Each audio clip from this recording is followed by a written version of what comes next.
Chairman Peoples Party Bilawal Bhutto Zardari ने मुफाहमत Amaze लहजा इख्तियार करते हुए पाकिस्तान तहरीक इंसाफ को मिसाक जमहूरियत में शामिल होने की दावत दी है, जिस पर 2 मरकज़ी जमातों ने यह यकीनी बनाने के लिए दस्तखत किए कि इनमें से कोई भी इक़्तिदार में आने या जमहूरी हुकूमत का तख्ता उलटने के लिए फ़ौज से मदद हासिल न करे। रिपोर्ट के मुताबिक JDC फाउंडेशन के तहत मुफ्त तशख़ीसी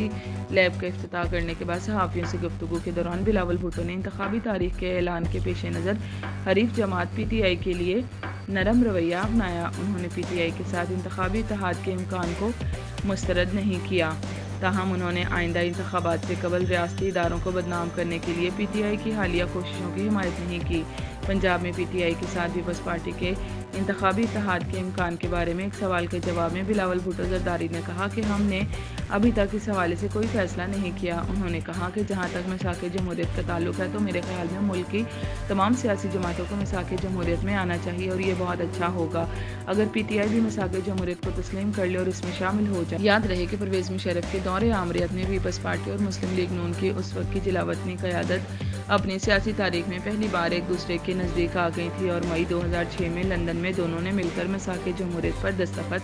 किए थे, जिसके तहत हम आहंगी और मुफाहमत पर मबनी नए सियासी निज़ाम के क़याम का तस्वर पेश किया गया था ताकि पाकिस्तान में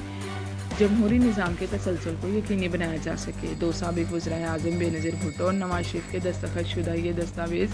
मुल्क में फ़ौजी हुक्मरानी के खिलाफ उनकी मुश्तरका मुहिम का जरिया बनी। बिलावल भुट्टो ने इलेक्शन कमीशन की जानिब से इंतखाबात की तारीख के ऐलान का खैर मकदम किया। ताहम उन्होंने इस शिकायत का आदा किया कि इंतखाबात में हिस्सा लेने वाली तमाम जमातों को लेवल प्लेइंग फील्ड दस्तियाब नहीं है। फिर भी वो इस हवाले से पुरएतमाद नजर आए कि अगली हुकूमत पीपल्स पार्टी बनाएगी।